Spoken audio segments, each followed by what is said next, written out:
Hi everyone, welcome to Clutch Entertainment today, and today we're going to be talking about my top 5 books. These are the last 5 books that I've read and most recently, and I just really liked each book that I'm going to present today.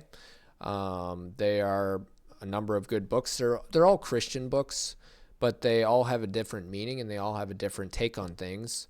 And I'd just like to go over them today and explain a little bit about them, and we'll check them out, and you can let me know at the end of the video or in the comments below what you think of them.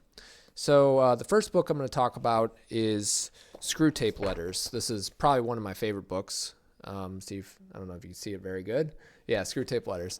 So basically the book is about Screwtape is a devil or a demon, and he goes through to the other demons, and Wormwood is he talks to his nephew Wormwood, which is another demon, and he tries to prepare him to lead the humans into sin. And it gives you a synopsis of, or a comparison on how the evil one, drives us to sin in general.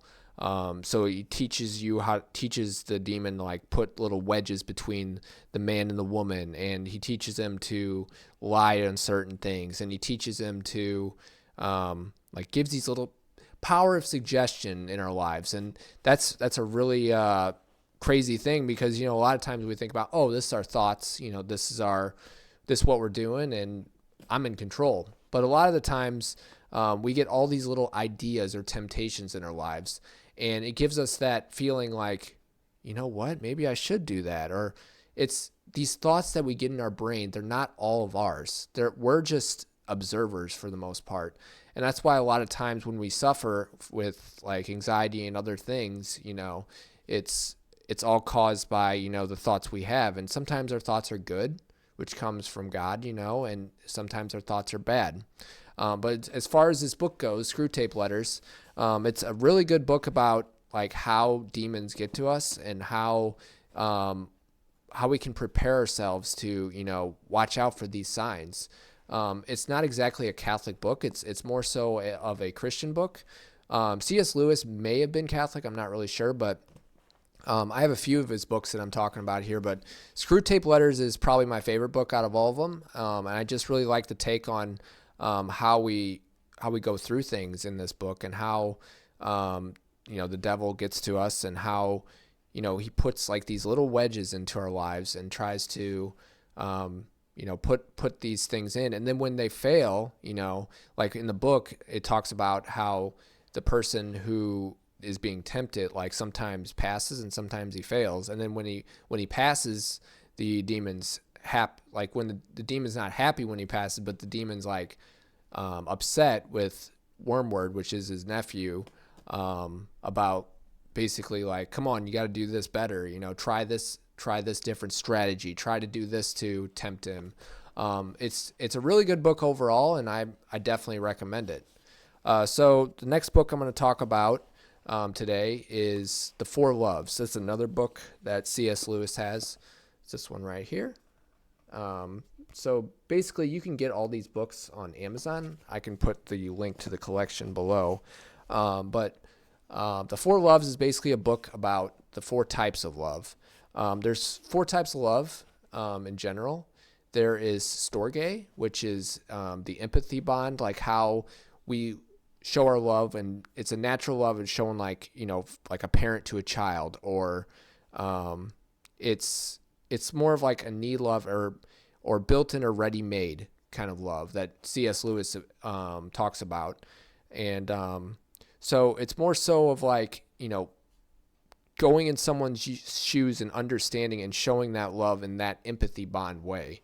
And it's a really cool take on that kind of love. And the Greeks, they had all these different terms for love, and these different loves are different things that we experience on a daily basis with friends, family, with objects, stuff like that. But storge is the first type of love they talk about. And then the second one is philia. Philia is more of like a friend bond, more of like, a friendship with someone, a fondness with someone very well, someone you can, that's present without coercion. I can't talk.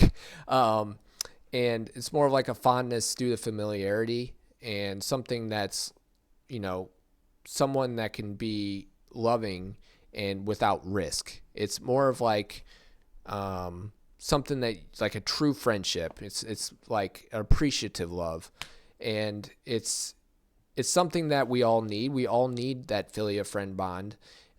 It just gets us deeper with our relationships. It gets us deeper with friends. And its only danger is sometimes it can get us into, making us more vulnerable with friends and family, but it's something that we all have to have that skill to make a friend and to make that bond. So I think when he talks about the friend bond, philia, it's a really important factor in the book. That was the second one. The third one is eros. So eros is romantic love, like when you have a relationship with someone, or you're in love with somebody, or you love someone. It's all about. It's not so much about lusting for something or someone.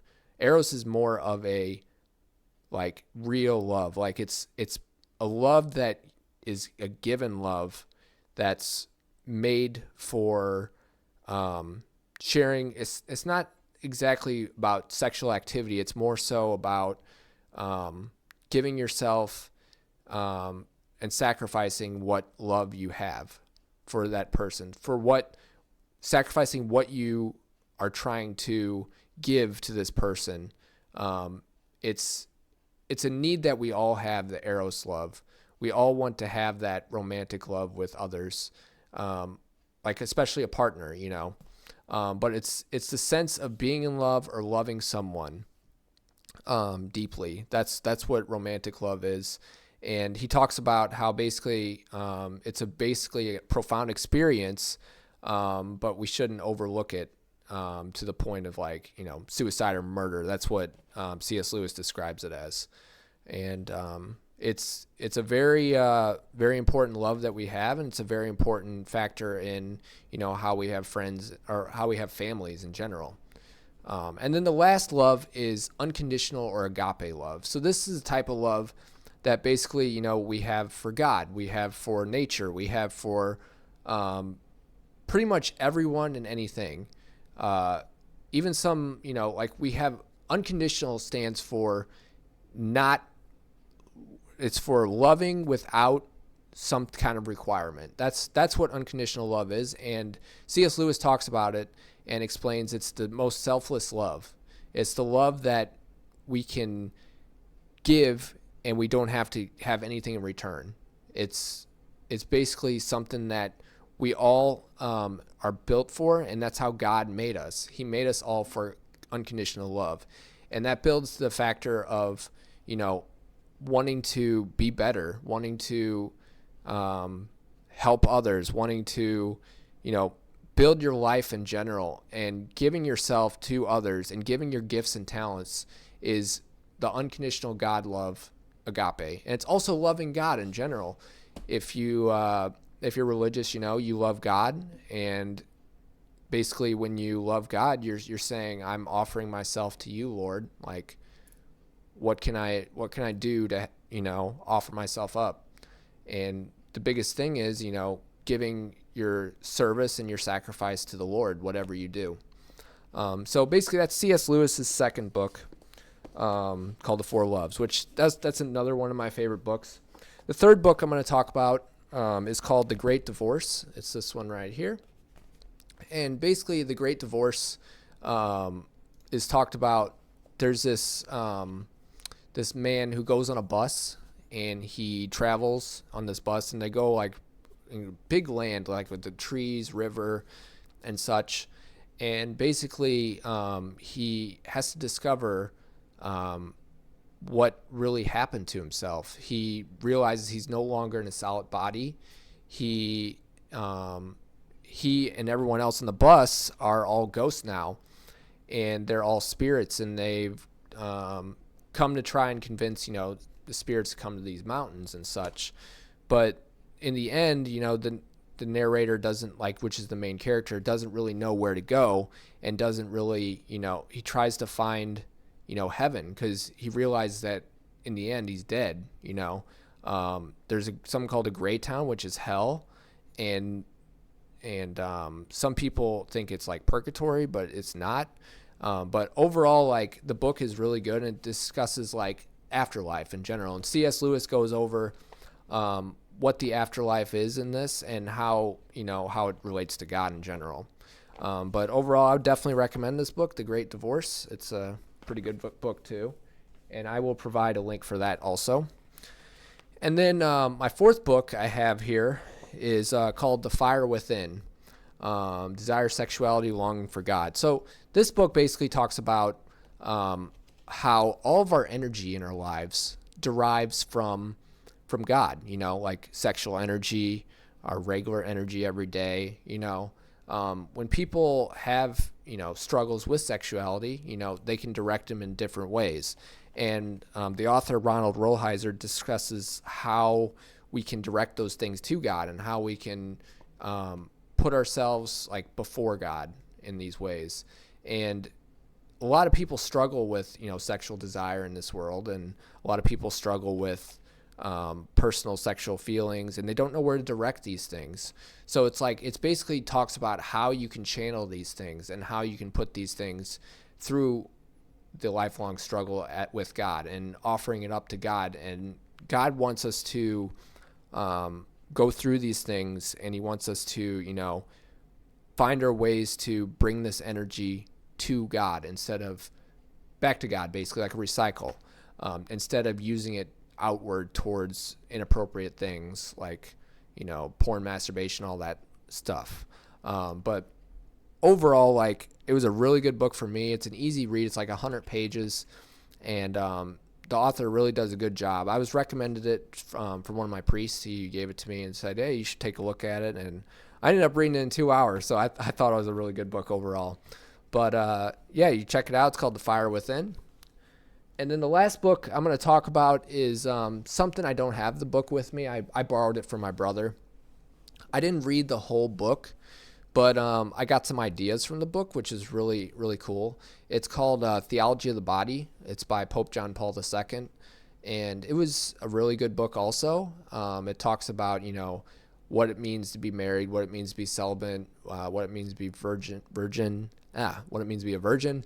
And also, like, it talks about like how man and woman are before the fall, and what entailed us to get to the point where we are as far as our sexuality and who we are as human beings, male and female. Like, it talks about like what our bodies were made for. We're made for God, and what different perspectives that Pope John Paul II talks about in this. So it's a pretty big book, but it's definitely a pretty good read. Like I said, I didn't read the whole entire book because it's a lot of pages and I just didn't have the time to finish it. But I read bits and pieces of the book, and it really gives you a lot of different perspectives on how God made us for men and women, and how we can live our lives, our vocations out in general, as human beings. But overall, all these books that I presented, they're all, like I said, they're all Christian books, and they're really good. And I'll